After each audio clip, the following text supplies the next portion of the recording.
Olá, gente boa! Muito prazer, eu sou Kika Monteiro e vivo hoje o privilégio de estar aqui nos estúdios do Museu Casa Darcy Ribeiro, produzindo essa série histórica sobre Maricá e os personagens que contam essa história.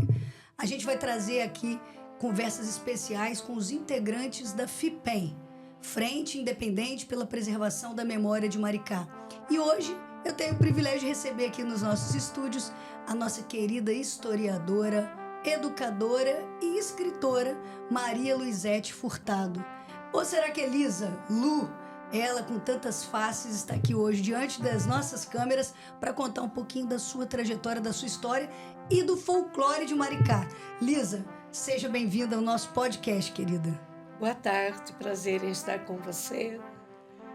Sempre é muito bom conversar sobre cultura. Muito bom poder explanar, mostrar como Maricá é rica sobre o tema folclore. Nós teremos a oportunidade de conversar, enfim, falar de lendas, falar do imaginário popular, falar de contos, falar de causos, de coisas que são agradáveis, que fazem parte da cultura, que fazem parte da vida. Perfeito. Das pessoas.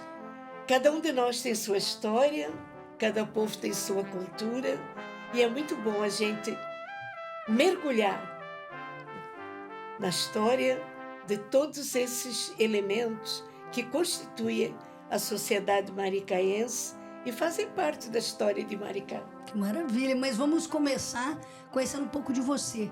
Fala pra gente um pouco da sua trajetória, desde do seu nascimento em Angola, na África, a sua passagem por Portugal, até chegar aqui no Brasil em 1975. Como que foi esse período da sua vida? Uma parte foi extremamente agradável, é claro. A infância foi maravilhosa, muita dificuldade em me adaptar na escola pública, mas isso acontece, porque na medida em que eu entrei, a minha mãe já me tinha alfabetizado, eu sabia ler, escrever, contar, gostava muito de ler, e quando entrei, eu era a estranha no ninho. Perturbei muito meus professores. Aprendi muito também a me suportar, a me dominar, para não prejudicar o trabalho que estava sendo feito. Sim. Para fazer, além do ensino infantil, como vocês chamam hoje aos primeiros anos de alfabetização, foi necessário eu sair do povoado onde eu morava e ir estudar em lugares que tinham ensino médio, Sim. Ensino fundamental e ensino médio. Mas para eu poder fazer isso, era necessário eu morar, habitar Sim. em algum lugar. E era muito caro o internato para suportar esse peso, para, enfim, poder pagar em dia. Sim. A mensalidade era paga pelos meus pais, pelos meus avós e por um dos empregados de meu avô que gostava muito de mim. Que legal, Eu fui estudar primeiro em Benguela, o ensino fundamental, e depois eu tive que ir para o sul da Angola, Sá da Bandeira. E no final do ensino médio, eu tinha que prestar provas para o governo para poder pleitear, digamos assim, Sim. um lugar na faculdade. Sim. Eu que amava ler e que era ótima em literatura, eu reprovei na primeira chamada. Isso? Em literatura? Em literatura. Nossa, mas que curioso. Justo em literatura? Eu tive que estudar muito durante as férias, apavorada, porque tinha levado, pela primeira vez na minha vida, um fracasso. Então, quando eu fui fazer a segunda chamada, eu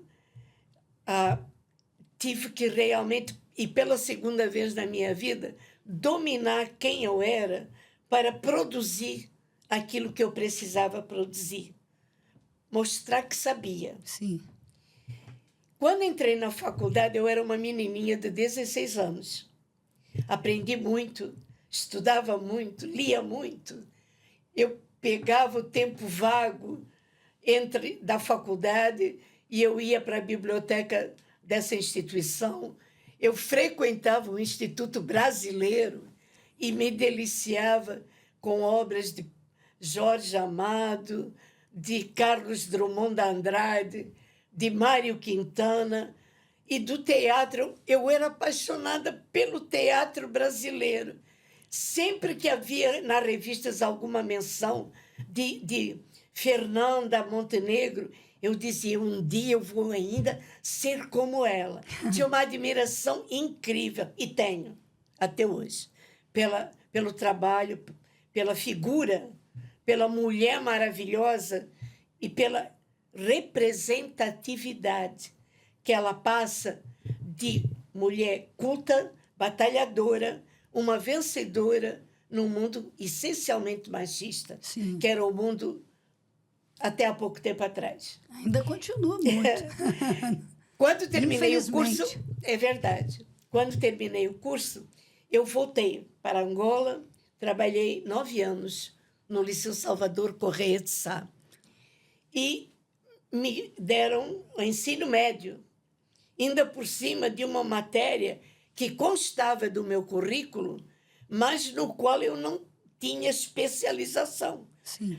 Eu me formei em ciências histórico-filosóficas, eu só estudei o ramo de história, Sim. mas precisavam de profissional habilitado em Nossa. filosofia. Caramba, que E eu desafio. não podia recusar porque estava lá escrito. Sim. Então, eu estudei muito para dar a cada uma das aulas. Eu passava a noite lendo, comparando textos, associando ideologias e aprendi muito dando aula. Tudo que você não aprendeu lá sobre Na faculdade, filosofia lá em eu tive Lisboa, que aprender. na marra. Eu tive que aprender na marra, no sufoco. Mas deu certo. Bom. Esses 9 anos, eles foram realmente quase que um empreendedorismo. Eu aprendi realmente a ser educadora, professora e pesquisadora. A Guerra Civil foi um movimento que levou centenas de angolanos, e eu sou angolana na medida em que eu nasci em Angola, mas colônia de Portugal, a reivindicar a independência do território, a sonhar com uma liberdade que até ali nós nunca tínhamos usufruído, a correr atrás de uma economia que se mostrava próspera, que se mostrava sustentável, mas que continuava a ser explorada em função de aumentar os lucros da metrópole que era Portugal. Sim. Então, tudo isso estava por trás da Guerra Civil de Angola, como de ideologia.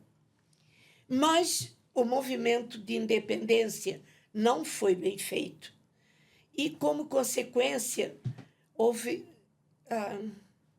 períodos de massacres, de violências cometidas pelos dois lados, de coisas que, se realmente Portugal tivesse tido um trabalho de inteligência, pudessem ter sido evitados.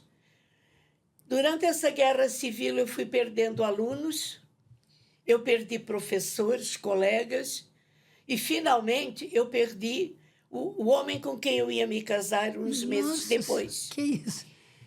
A maioria dos angolanos que tinham um currículo mais trabalhado, Sim. que mostravam, digamos assim, mais competências, Sim. nós estávamos numa lista de execução. Não é teoria das conspirações, não. É uma realidade. Sim. O meu nome estava na parede das escolas, o nome de um aluno meu estava escrito, o nome do reitor da escola. Então, nós sabíamos que estávamos sendo caçados. E o seu noivo já tinha sido... Ele foi o toque final. quando eu o vi morto, eu entendi que eu estava caminhando para isso. E eu Nossa. tinha uma jovem, a minha irmã, para acabar de criar. Eu tinha assumido para com os meus pais essa responsabilidade. Sim. Então, peguei o dinheiro que eu tinha e comprei. Oh, imaginem como eu era ingênua naquela época. Eu comprei passagens de ida e volta, direto para o Brasil. Nossa, mãe. Uma guerra que durou mais de 2 décadas, né? Claro. E com a minha irmã, eu trouxe a minha cachorra boneca e trouxe um aluno, porque era aquele moço cujo nome estava escrito na bendita parede Para ser executado também. Então, nós chegamos ao Brasil e, naquela época, a cada chegada de avião da antiga Varig, tinha um grupo de angolanos que faziam plantão para auxiliar quem estava chegando. Um trabalho bonito da parte deles, né? E fomos morar num apartamento de temporada em Copacabana e, a partir dali, fui desenvolvendo toda uma vida normal, cada um procurando emprego desesperadamente. E foi assim, então, que em 1975 o Brasil ganhou Maria Luizete Furtado. É isso Ela aí, está aqui Kika. hoje contando essa história pra gente. Então, nessa sua trajetória literária, né, que começa com essa homenagem que você fez para Maricá, nesse artigo, esse trabalho científico que foi... Maricá da na pré-história. pré-história aos tempos de petróleo e gás. De lá, você pula para sua biografia, As 7 Vidas de Lisa. Nela, todo mundo vai conhecer essa história com riqueza de detalhes, mas esse foi um livro que foi premiado, né? O Prêmio Ecos de Literatura, um prêmio nacional, foi direcionado para essa sua obra. Como que você avalia essa experiência de ter sido premiada nacionalmente com a sua história? Me deu um prazer inenarrável. Eu fiquei tão feliz, mas tão feliz. Eu pensei assim, eu escrevi meu primeiro romance, ainda por cima baseado em fatos reais da minha vida, e eu tenho como prêmio, eu recebi a estatueta, né, da Ecos da Literatura, e realmente foi uma realização muito grande. Eu me senti uma pessoa muito, mas muito feliz. Não orgulhosa, mas feliz. E que legal saber que a pandemia trouxe à luz da razão a experiência da escritora que nasceu em você, junto com esse processo de ressignificação que todo mundo passou nesse período. Da pandemia. É verdade. E você também pode conferir essa obra, As 7 Vidas de Lisa. Convido a conhecer. Foi assim que eu me conectei contigo e agora eu chamo vocês para conhecer também. Lisa, eu vou chamar um pequeno intervalo. Eu tenho certeza que quem está do outro lado está adorando conhecer um pouco da sua história. Daqui a pouco a gente volta logo após o intervalo. Roda para mim, Bob Nelson.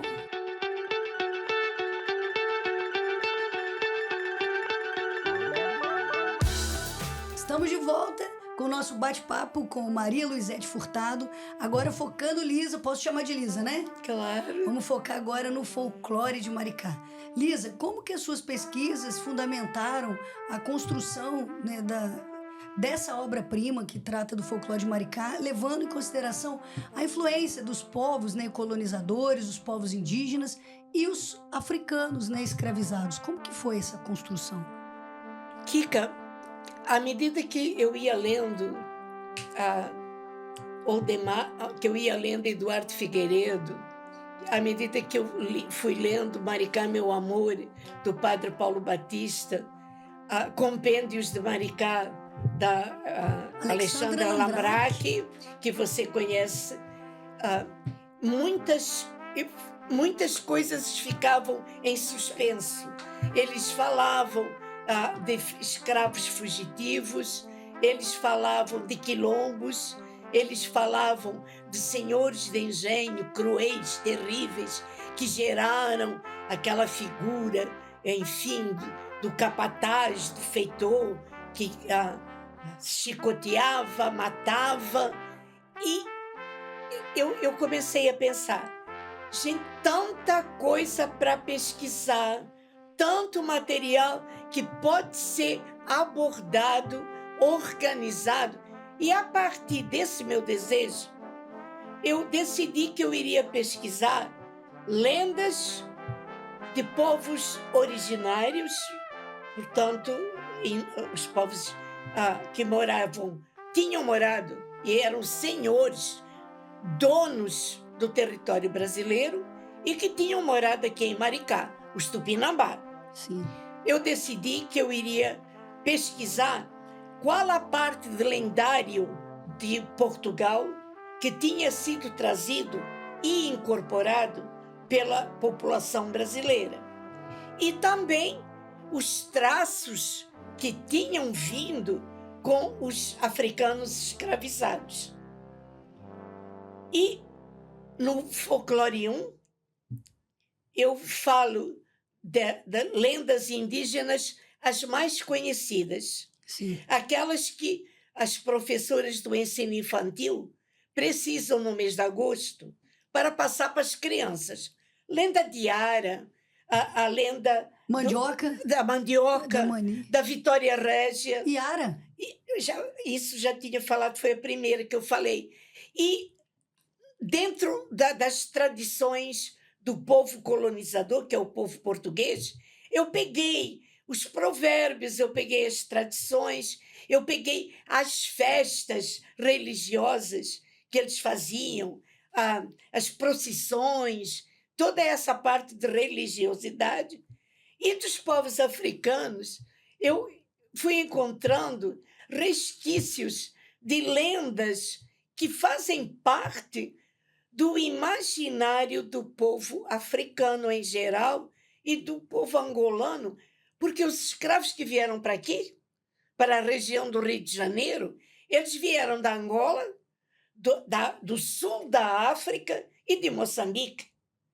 E quando eles vieram, seus corpos foram capturados, mas suas mentes continuaram livres.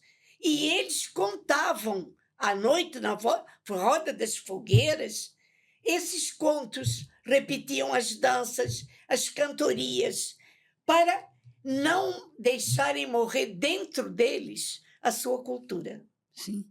Então, juntando as três raízes que formaram o povo brasileiro, o povo originário, o português colonizador e o escravo africano, pela sua capacidade de trabalho, a sociedade maricaense é uma mistura, é uma miscigenação desses três elementos. Completa. Você encontra tipos dentro da sociedade brasileira que lembram índios, de pele morena, de cabelo escorrido. Você encontra maricaenses absolutamente pretos, com o seu cabelo todo cacheadinho, e você encontra grupos que têm a pele alva, corada e de olho castanho, típicos do colonizador português. Sim. Então, por que não abordar, desenvolver a cultura, o imaginário desses três elementos que fazem parte do povo maricaense? Aí eu comecei, me apaixonei, juntei tanto material que quando terminei o volume 1 do Folclore, eu já tinha material para fazer o segundo. O que você lançou lá na Flim de Maricá, muito bem. Então tem dois conteúdos, duas edições desse estudo, né? Não, são dois livros completamente diferentes. A mesma estrutura, mas completamente diferente. Mesmo tema, né? Isso.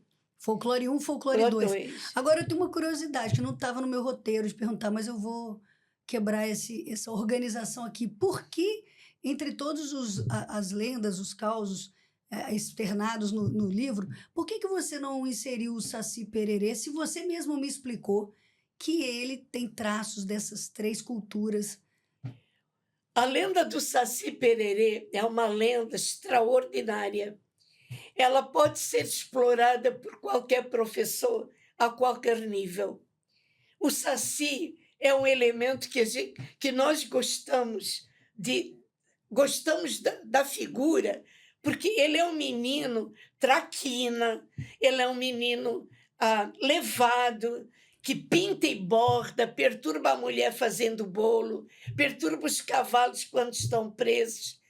Saci Pererê, ele é pretinho, ele fuma cachimbo e ele tem uma malevolência toda típica dos povos africanos. O Saci Pererê tem na cabeça um barrete vermelho. Então, é o gorrinho. O gorro. É o traço colonial. Totalmente português, né? Isso. Ele é negro, então é o traço africano. Você descobriu. Mas a característica do indígena nele, do povo originário, que você identifica no Saci Pererê? O Saci Pererê é um cara que está sempre de bem, é feliz, ele brinca, ele incomoda as outras pessoas e traz muito da liberdade que era essencial, típico do índio, né? Olha que interessante. Essa era uma curiosidade que eu tava, mas já está sanada. Agora, então, vamos mergulhar então nas lendas e nos causos de Maricá. Na sua opinião, quais são os personagens mais marcantes que você encontrou na sua pesquisa? Olha, dentro das lendas, se eu pegar as lendas africanas, tem realmente a lenda que fala... deixa eu pensar um pouco que eu vou me lembrar. A lenda do sol. A lenda africana do sol é linda. O sol ficou cansado, o sol ficou adoentado, e ele chamou os 3 filhos que ele tinha e disse assim para eles: vocês têm que me substituir, porque eu posso morrer. E vocês têm que estar preparados para assumir o trabalho, a vida maravilhosa que eu dei para todos vocês. E a mulher do sol começou a ficar gravemente preocupada, porque o grande sol, o sol maravilhoso, o sol que aquecia, ficava cada vez mais doente. E as árvores estavam murchando, os animais estavam ficando doentes, as pessoas não tinham energia para nada. E ela chamou os 3 filhos. Você que é o mais velho vai assumir o sol na sua plenitude. Você, o do meio, você vai assumir quando o sol está cansado e precisa só aparecer de vez em quando. E o mais novo perguntou: e eu, mãe?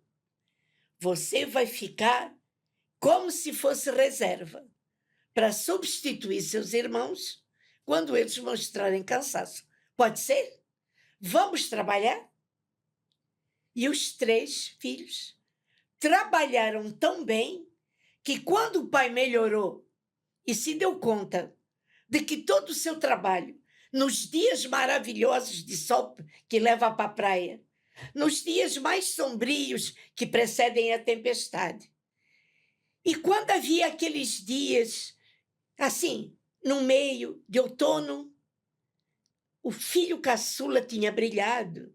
Ele pensou: agora eu posso descansar. Em vez de um, serão 3 sóis brilhando para melhorar a vida do povo. Olha, que linda a história. Que linda, né? Na verdade, cada lenda tem um personagem único, né? Que reflete essa cultura, essa riqueza cultural da nossa região e do nosso planeta. Você vai reparar, Kika, as lendas africanas, elas trazem sempre uma lição, né? Você veja o rodízio de trabalho. Sim. O trabalho é equipe. Sim, sim. Então, esse revezamento é uma ideia maravilhosa para quem trabalha numa empresa, para quem trabalha numa organização grande, porque dá valor ao trabalho da equipe. Sim, todos somos engrenagens, né? Isso. Me fala um pouco, então, da lenda do urubu. O que ela representa? Traz pra gente um pouco dessa reflexão. Ela vivia, né, em todos os escravizados, porque a maior parte do Brasil era coberta de Mata Atlântica, uma boa parte, né? Sim, Nas fazendas que tinham grande quantidade de Mata Atlântica, a quantidade de urubus é grande. sim. E uma vez, um jovem escravizado há pouco tempo viu o mergulho dos urubus ao mesmo tempo num ponto da floresta. Todos mergulharam ao mesmo tempo num determinado ponto da floresta. E ele ficou perturbado. Ele perguntou à velha cozinheira, escrava: Vó, por que os urubus mergulharam na floresta? E ela, brincando, começou a cantar: Laripô, laripô, urubu da liberdade. Laripô, laripô, urubu da liberdade. Assim, com música, como se fosse uma música. Sim, Como eu estou batendo, assim, sim. entende? E o garoto, ele entendeu que quando os urubus mergulhavam por um motivo. Lá embaixo, em algum lugar da floresta, havia comida, havia trabalhos de umbanda, aonde havia animais mortos, havia alimentos que eram ofertados aos orixás. Sim. Então, quando eles viam os urubus mergulhar, era sinal de que ali perto haveria um quilombo aonde todos eles eram seres livres. Então, o urubu foi associado à indicação de que ali havia gente livre, quilombolas, fazendo suas ofertas aos seus deuses, né? Cultuando sua religiosidade. Por isso que o urubu fica ligado à liberdade. Olha que legal. E o famoso? Esse vai virar filme, já está virando filme, né? Qual é a sua percepção da principal lenda mais conhecida de Maricá indo para os cinemas? O Lobisomem de Bambuí. Como que é? Fala pra gente. Kika, eu já falei dos 3 sóis, né? Eu já falei do urubu da liberdade. O lobisomem de Bambuí foi um elemento que veio da Europa, trazido pela cultura dos portugueses, né? Sim. Todos os povos têm seu lobisomem. Você veja, até hoje, se você prestar atenção, em muitos filmes importantes, em muitas pesquisas científicas, tem o elemento do lobo, tem o elemento de um animal que está na origem de alguma coisa. Tarzan foi criado por chimpanzés. Mowgli, o menino da selva, pela loba. E na antiguidade, nós estudamos que, na lenda de Roma, que Roma foi fundada por 2 gêmeos, Rômulo e Remo, que foram abandonados na correnteza do rio Tibre, né? E que foram amamentados também pela loba. Então, esse elemento, ele serve para explicar o seguinte: as moças, elas deveriam casar virgens, mas acontece que às vezes o fogo era grande e elas experimentavam com os namorados e acabavam engravidando. Então, quando a moça ficava grávida e ninguém sabia quem era o pai da criança, a pouco e pouco eles falavam: oh, foi o lobisomem que te pegou, foi o lobo. E essa versão de que a menina tinha sido engravidada pelo lobisomem que tinha aparecido, ela veio justificar a gravidez indesejável de muitas mulheres ao longo da história toda. Então, é um elemento da cultura portuguesa e que continua vivo nessa tradição que é o aparecimento, entre aspas, do imaginário popular dessa figura horrorosa que é o lobisomem, que tem elementos do lobo, do vampiro e do próprio homem. Sim. Até há pouco tempo, para você ter uma ideia, eu que morei em Bambuí 10 anos, Olha que coincidência. seguido, quando alguém se atrasava numa birosca e estava para cair uma tempestade, a pessoa saía apavorada e o pessoal ficava gritando lá de dentro: cuidado com o lobisomem, cuidado com o lobisomem. Quando as meninas iam visitar uma amiga, a mãe dizia: não volta tarde, cuidado com o lobisomem. E a própria população, ela mesma, foi eternizando a figura do lobisomem como sedutor. Sim. A pessoa que, sexta-feira à noite, lua cheia, ele pode aparecer e ele pode realmente fazer tudo o que quiser, porque a noite é dele. À noite, uma criança para o lobisomem, Para o lobisomem de Bambuí e de outros lugares, né? Quem nunca ouviu falar? Nem você já cruzou com um lobisomem, você que era moradora de Bambuí? Só no imaginário, né, Elisa? Não, só cruzei com cobra. Quando eu chegava do trabalho e eu saltava na pracinha de Bambuí, tinha que subir uma pirambeira terrível até chegar lá no alto do morro, onde ficava o nosso sítio. E 11 da noite, sem eletricidade, Nossa. eu ia de lanterninha. Então eu pisava onde calhava. Um dia eu pisei cobra. Não sei quem ficou mais assustado. Se foi se fui eu, se foi a cobra. Porque realmente 11 da noite não é para andar. E de uma vez eu cruzei com um bebum. E aí eu fiquei com medo, claro. Mas não era lobisomem. É porque o cara estava alterado.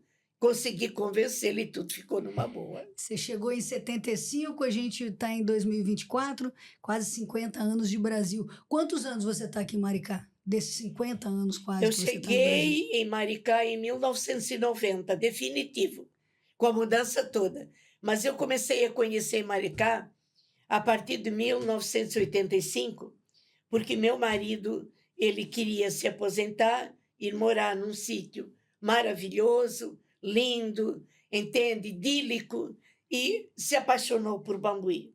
Olha que legal. E, claro, tinha que ser no alto de um morro que não tinha eletricidade. Acontece que nada me parou. Calmamente eu falei: foi você que se aposentou, não fui eu. Então eu vou sair procurando trabalho. E foi assim que nasceu E foi toda essa assim obra. que eu soube do concurso da Prefeitura de Maricá. Ah, então você veio dar aula.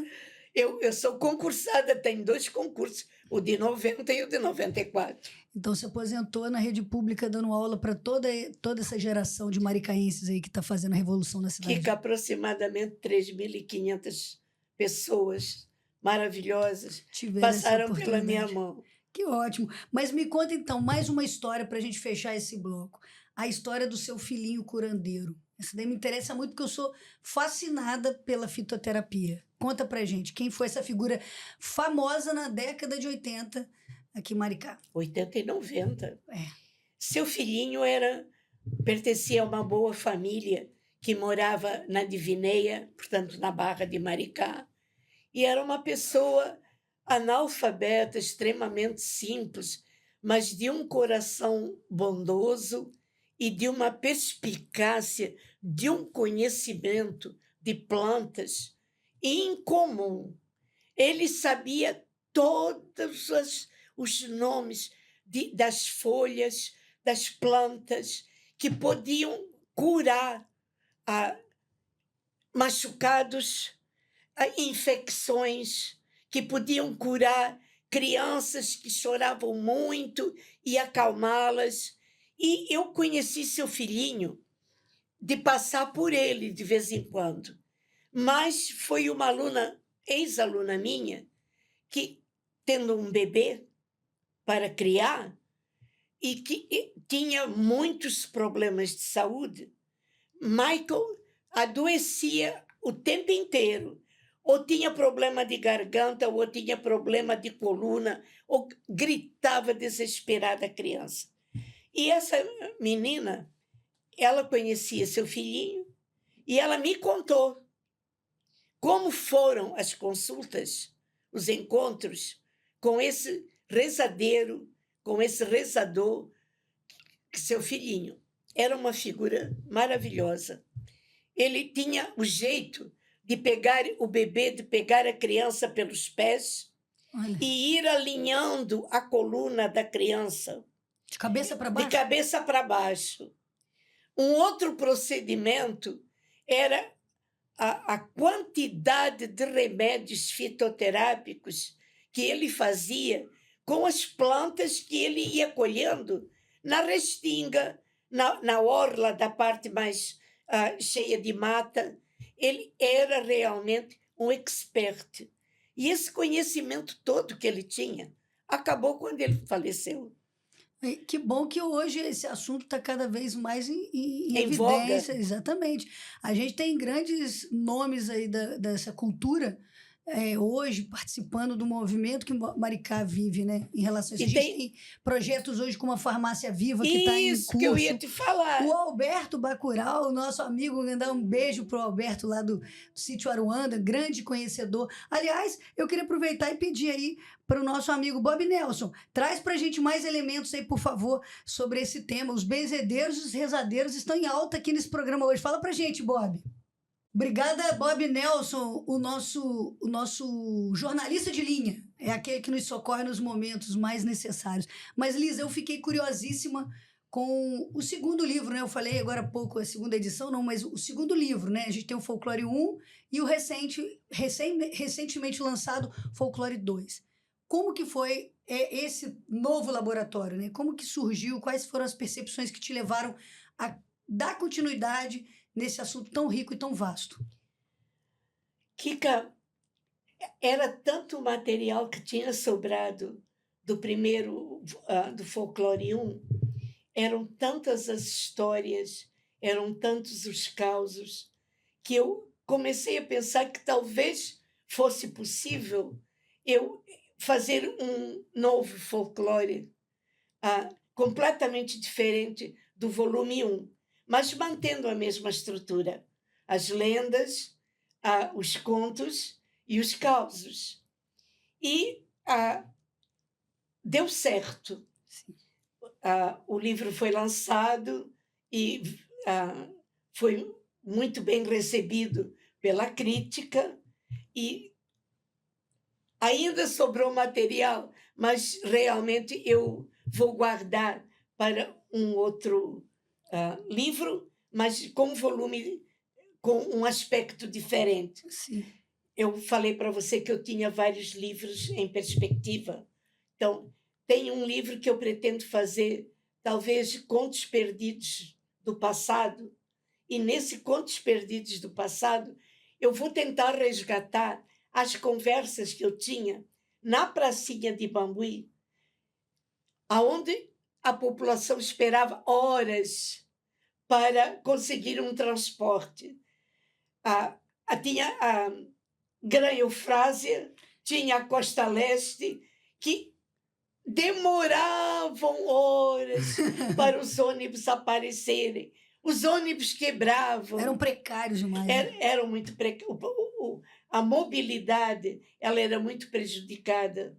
A nossa mobilidade era muito prejudicada. Depois, graças a Deus, a empresa Nossa Senhora do Amparo e, finalmente, os vermelhinhos. Os nossos vermelhinhos. Os nossos que rodam vermelhinhos. a cidade toda. Isso. Resgataram um pouco a nossa dignidade, enfim, como moradores de Maricá. Agradecer ao nosso querido prefeito Washington Quaquá, né, por essa grande conquista, né, desse sonho, né, de garantir essa mobilidade. Essa mobilidade foi um ganho muito grande para todos nós. Deu uma nova dinâmica, né? Isso! Na cidade. Você falou a palavra certa, uma nova dinâmica a toda a vida social de Maricá. E foi muito importante. E voltando atrás, nessas conversas na pracinha, com esse povo simples, o que eles contavam de causos, de histórias que tinham acontecido realmente, eu falei, meu Deus, e eu registrei, condensei e registrei isso em cadernos. Talvez naquela época eu não tivesse nem a visão de que poderia um dia constituir a publicação de 2 livros. Mas foi assim, fazendo o resgate das conversas populares, dessas histórias que são passadas nas famílias, de avô para neto, de tio para sobrinho, contadas ali no meio da família, porque você tem que lembrar que a eletricidade é uma conquista bem Com recente, né? certeza. Muitos anos atrás, a família se reunia para conversar, os vizinhos se reuniam para bater papo. Então, esse resgate daquilo que eles contavam, das histórias que eles. Quem conta um conto, uma história, inventa um ponto, Sim. vai além, e a história ela vai aumentando, vai ganhando substância. Então tem um baú na sua casa cheio de resgates de Tem, histórias de maricaenses a tem. serem publicadas Se no eu futuro. disser para você, por exemplo, que as capelas que existem em Maricá são fruto de promessas, Olha, o que prova que naquela época a religião católica ela era a predominante. Hoje nós sabemos que existem outros cultos muitas denominações. tão importantes ou não quanto a religião do colonizador, né? Mas realmente assim, no Folclore 2, na parte dos contos, tem assim, gratidão. Nesse conto Gratidão, é o resgate de um velhinho que adorava vir passar férias aqui em Maricá. Eu tinha uma filha que tinha uma casa aqui em Maricá há muitos anos, e ele se aposentou. Ele era funcionário federal e se aposentou. A esposa faleceu e ele se sentia muito sozinho lá em Nova Iguaçu. Então, ele aproveitava e ele vinha para Maricá, para a casa da filha e do genro. Sim. Menina, esse velhinho, ele era um pote de sabedoria. Ele era uma figura maravilhosa. Ele era um estrangeiro em Maricá. Ele era um estranho. Tinha acabado de chegar. Tinha acabado de chegar, mas ele conseguiu conquistar ali o grupo da Praça de Maricá. Porque eu sentava, conversava, ele recitava a Bíblia, capítulos inteiros da Bíblia, ele cantava, ele ouvia as conversas e ele se tornou uma pessoa muito querida, muito respeitada. O sinônimo da gratidão. Aí, essa pessoa, ela ganhou o carinho. E eu resgatei, porque gratidão ela deve existir na alma de todo ser humano. É um sentimento tão profundo que nós devemos honrar, prestar homenagem àquelas figuras importantes. Vou te contar, Maricá era riquíssima em figuras. Tinha seu João, que morava numa casinha bem humilde, lá na ponte de madeira, que ligava, passava por cima do canal de Bambuí. Seu João era um forrozeiro danado,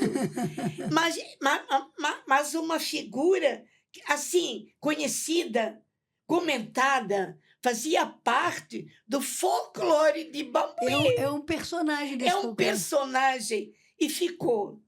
Ele ia nas excursões e a gente brincava, ria, gargalhava, porque ele era realmente uma pessoa muito agradável. pai de um aluno meu que também se chamava João. E agora já tenho neto. Então, João o que eu conheci. Depois o meu aluno, João 2, a quem eu dei aula. E agora vem o Joãozinho, que é a terceira geração daquela figura importante. Se eu não resgatar, ela vai se perder no tempo.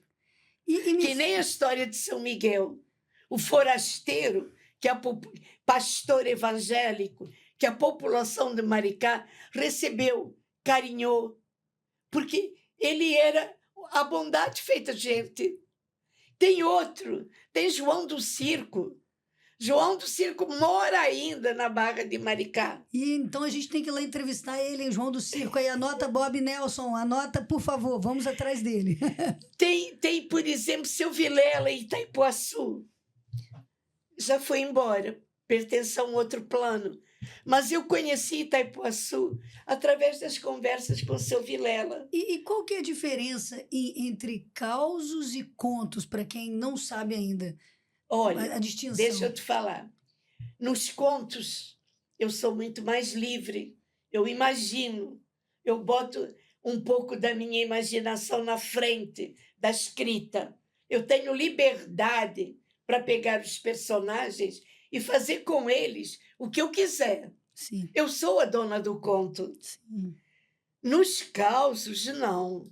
Os causos têm uma base real. Ou eu vivi aquilo que eu estou relatando, ou alguém me contou.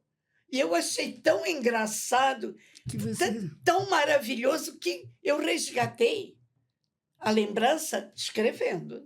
Sim. E o que vem de novidade por aí? Eu estou aqui me despedindo do nosso papo, curiosa, porque tem muita coisa a ser dita, mas eu tenho certeza que o seu coração pulsa por escrever e tem muitas novidades vindo depois disso tudo.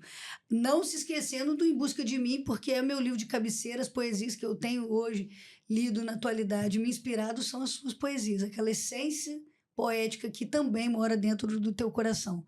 Mas o que tem, além de poesia, além do recém-lançado Folclore 2, o que vem por aí nesse laboratório de saberes da Lisa? Kika, existem 3 projetos. 3. São 3 livros prováveis que eu vou trabalhar. Um deles está quase finalizado e eu pretendo lançar no Dia Internacional da Mulher em 2025, dia 8 de março de 2025. Esse livro novo, ele está bem estruturado. Ele é um livro em que eu presto homenagem a um grupo de mulheres do século XIX, do século XX e do século XXI. Mulheres que foram destaque na área da saúde, na área do jornalismo, na área do magistério, porque nós tivemos e temos professoras que são verdadeiras heroínas. E essas mulheres, cujo trabalho foi invisível durante séculos, elas merecem uma homenagem. Cada uma delas é um capítulo. Que bacana, Lisa, que obra incrível. Você sabe que eu faço aniversário depois do Dia da Mulher, né? Um dia depois, dia 9. Eu vou ficar feliz de participar desse momento e de te trazer aqui no canal da Utopia para a gente poder trabalhar um pouco e contar um pouco dessas personagens. Eu tive o privilégio de tocar junto com o pessoal da Associação em Movimento dos Apaixonados pela Grande Araçatiba, a MAGA, um projeto chamado Museu da Família Maricaense. E a gente homenageou uma mulher incrível que eu tive o privilégio de conhecer aqui, Dona Nilza Moimó Varela, Loureiro Varela, que é uma personagem incrível dessa história recente de Maricá. E é muito bacana saber que você, historiadora, vindo de outra parte do globo, né? Mais de 50 anos no Brasil, dos quais 30, né, dedicados a Maricá, que você esteja compartilhando os seus saberes com a população, né, participando ativamente dessa miscigenação que você bem pontuou aí, que inspirou todos os folclores, as lendas e mitos e contos que você vem trazendo à luz da razão para a gente. Kika, eu sou bem velhinha, né? E todo o meu trabalho, toda a minha vida, ela é uma luta contra o tempo. Eu não posso bobear na medida em que eu vou fazer 81 anos. Então, eu comecei com um livro que é a minha gratidão para com a cidade. Maricá, da pré-história aos tempos do petróleo e gás. O ano que vem, eu vou garantir a minha homenagem a um grupo de mulheres que eu considero heroínas. E depois, quem sabe, vem Contos Perdidos no Passado, e vem mais poesia por aí. Só Deus sabe quanto eu tenho para viver ainda. E a gente espera que você escreva e traga muitos desses assuntos pra gente, porque eu tenho certeza que você que nos assistiu até aqui gostou desse papo, e eu mais ainda queria te agradecer, porque o folclore, ele conecta gerações, e a utopia, ela conecta aspirações. E você é uma grande aspiração de muitos, né? Chegar onde você chegou, e uma inspiração para todo poeta que, como eu, como você que está assistindo aí, ama, e você arrasou aqui com a gente no canal. Gratidão pela sua contribuição. Você que ainda não conhece Folclore 1, Folclore 2, está disponível. A editora é a editora Afeto Editora, da nossa amiga Roberta Souza. Gratidão por estar promovendo tantas boas histórias e tantos bons conteúdos para nós aqui, que estamos vivendo esse momento das verdadeiras utopias reais nessa cidade maravilhosa que virou o nosso país. Maricá é o meu país também. Gratidão, Lisa, gratidão ao Museu Casa Darcy Ribeiro pela oportunidade de trazer um pouquinho da sua história para todos nós aqui. Eu que agradeço. E vamos junto. Namastê. Obrigada. O Deus que habita em mim, saúde o Deus que habita em você. Isso. Obrigada. Muito obrigada.